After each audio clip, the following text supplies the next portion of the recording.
All right.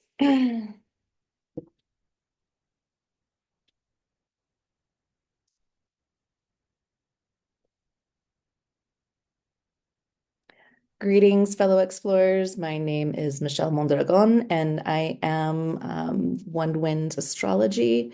And I today is the day, and I wanted to be doing astrology or sharing astrology or reflecting on the astrology of today.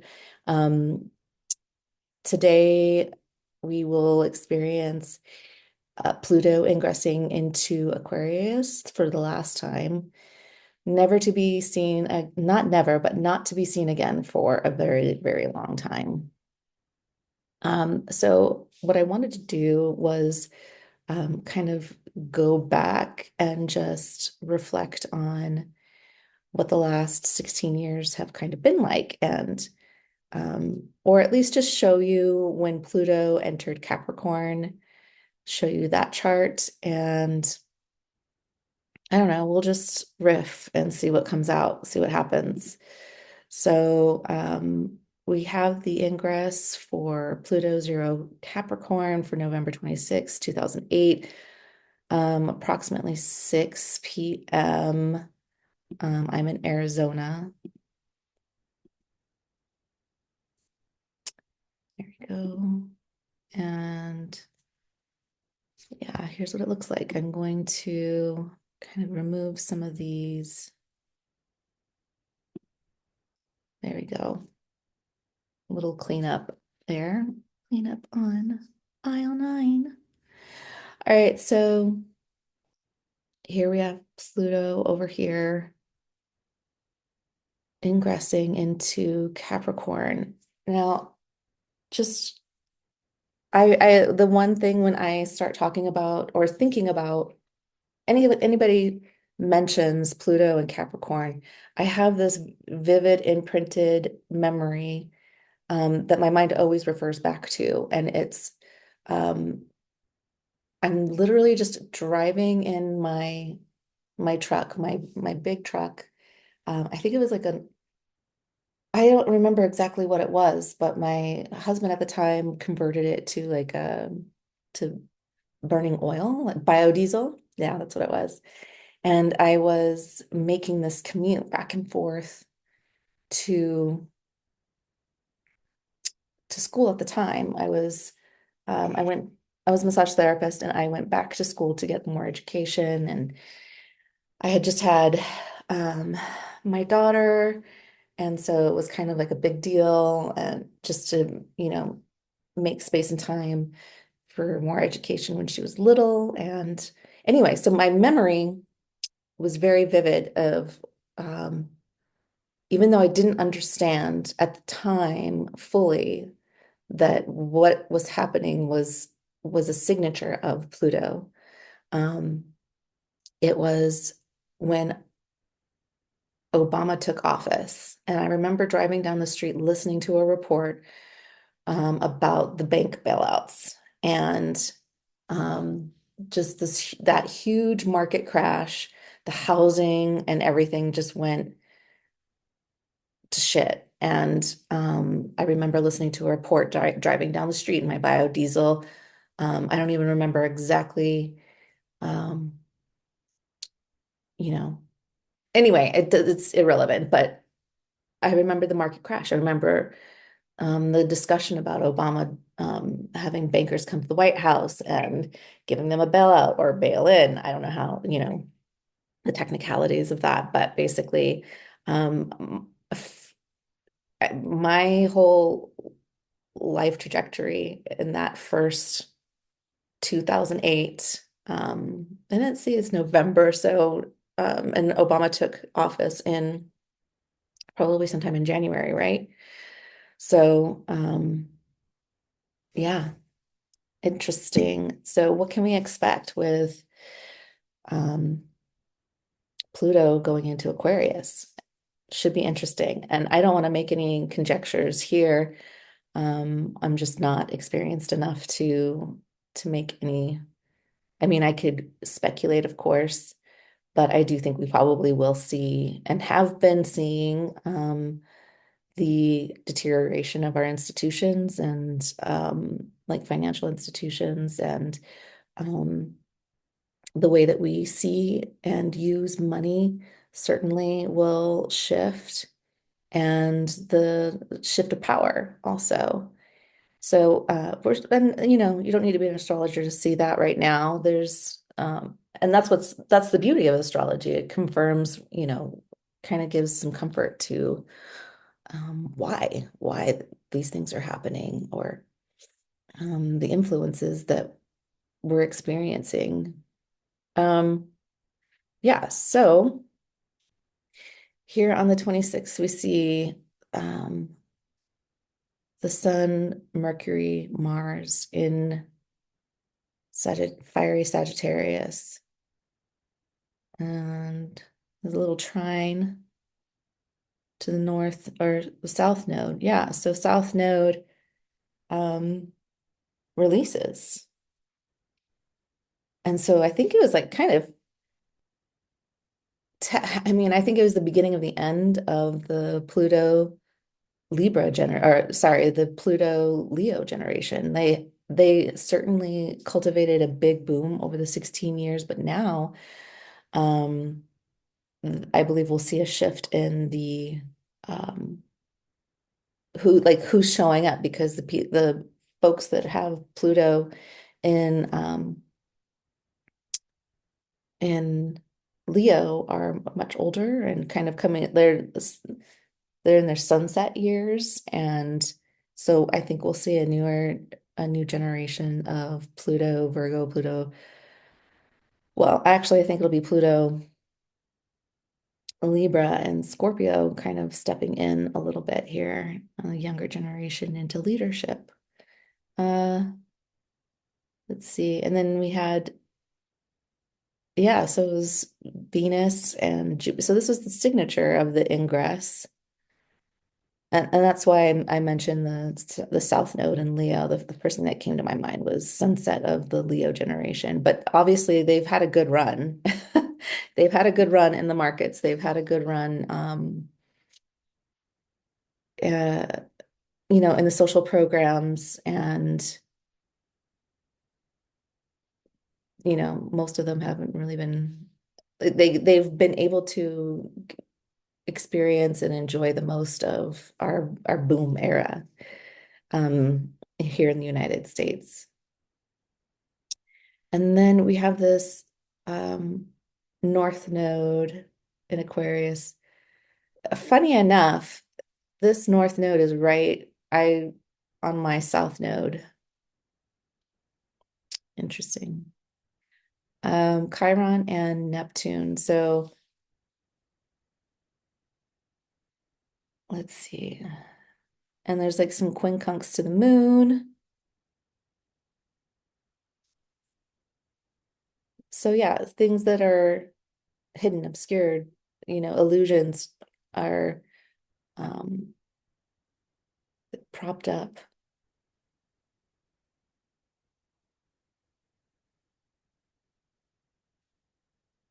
Pisces, Uranus in retrograde. Well, I just remember at this time I was really struggling personally with like my own beliefs, like how do I, how do I navigate this world? Basically unlearning and deconditioning, and um like what's true for me, what can I say belongs to me, what can I say um I believe in that's true for me, that will help inform my decision making process and going forward with actions, or um investing in my values. And there was just a lot of insecurity around that in this period of time, um which is really more a it's kind of like a Sag Pisces thing. Um, and I remember too, like I didn't want to go to church anymore. I was trying because I married into a family that was um, practicing Mormons, and I grew up Mormon, but we were really not. we were not Mormons. Um, my family was very eccentric and very metaphysical. So I struggled with going to church and how I felt about, organized religion as a whole. And so, you know, um, yeah, Mercury is there communicating, thinking. Mars is like putting attention in here. The sun has attention here. It looks like the there was a Cazimi already, just after a Mercury Cazimi. So Mercury just got new messages from the sun and like what the plan is going forward in our belief systems in religion. So that makes sense. Moon in Scorpio wasn't too comfortable emotionally.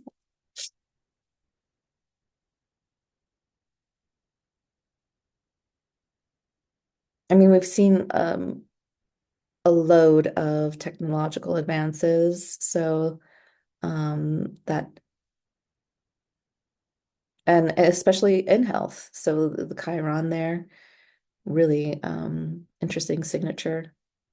I mean, and it's cool to sit here in retrospect and have the context of and benefit of time to look back at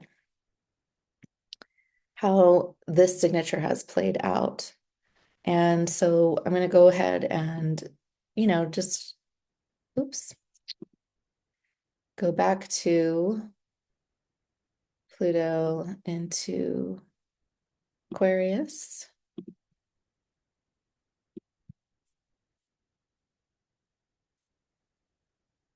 Oh, that was the first one. So we're going to go to the next one. And that's the fascinating piece too, is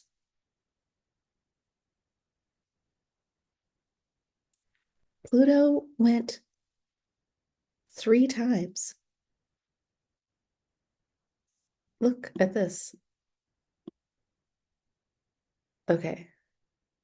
Oh, 1778 was the last time Pluto went into Aquarius, by the way.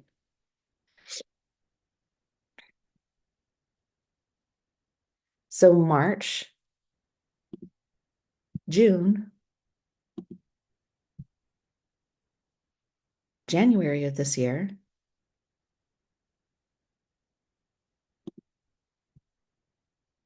and now that was September, and now for the final time today at 1:39 p.m. again, Arizona time. Okay, I'll remove some of this stuff. Oh my word. Okay, so here's our signature.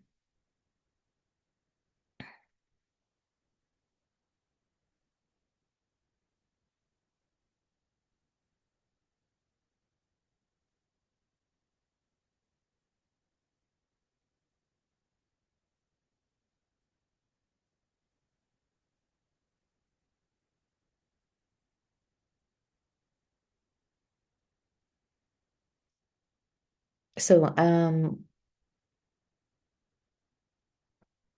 the moon is in its domicile,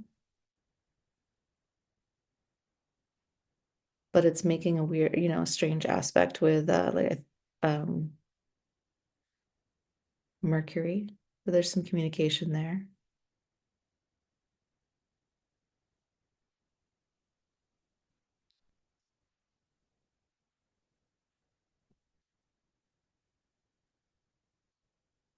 And again, Uranus is retrograde in this signature and in Taurus. So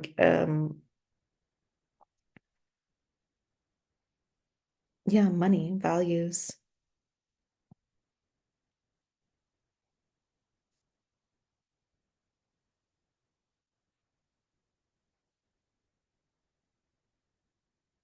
North Node, Chiron.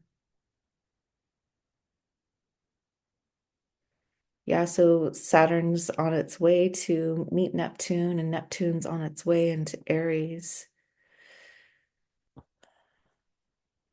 And so Neptune in its final degrees is really, I mean, we're seeing it now, just all of the Epstein, the Diddy, the um James O'Keefe does a great job in just undercover revealing things, and we see people switching sides and ratting out or like just exposing the hidden um,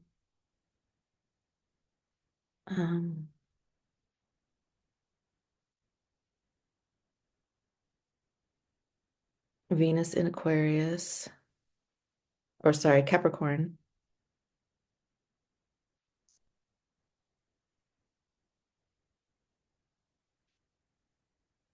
Yeah, it's interesting. And Jupiter's retrograde.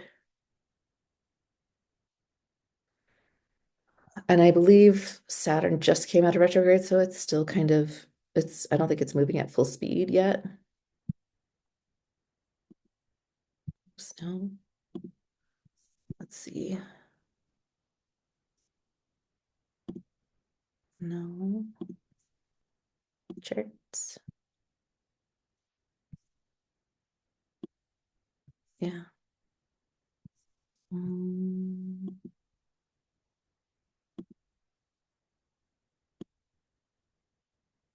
here we go.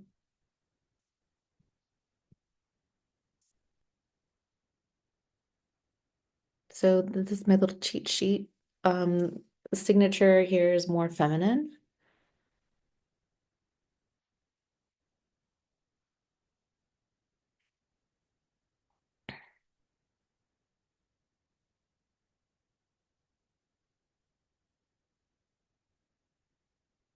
much more mutable energies. So there's not going to be as much stability, especially once Uranus goes into Gemini. We'll see much more of that. Should be really I I know a Gemini. He's like super Gemini, like Gemini ascendant, Gemini sun, Gemini Mercury all together. And I'm just imagining a lot of Gemini.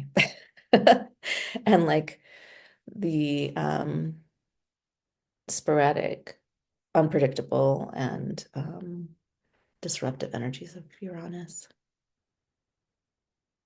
Yeah. So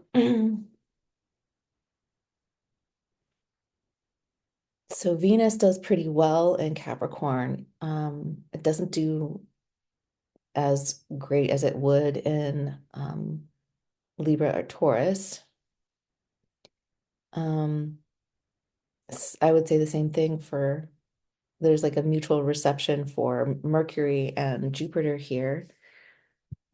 Jupiter would much rather be in Sagittarius and Mercury in um, Gemini, but so there's some mutual receptive communication happening there, which is good. Chiron is retrograde in Aries, so still working through the wounds of identity, but I think there's a nice little sextile here, or sorry, trine, um, that is kind of getting down, like helping get to the facts of identity, discerning and distilling our beliefs around that. And, there is this sextile between, I mean, it doesn't quite sextile, but between the sun and Pluto, which is, the first thing, basically, the first aspect that um, Pluto is making with the sun is the sextile and trining over to um, Uranus.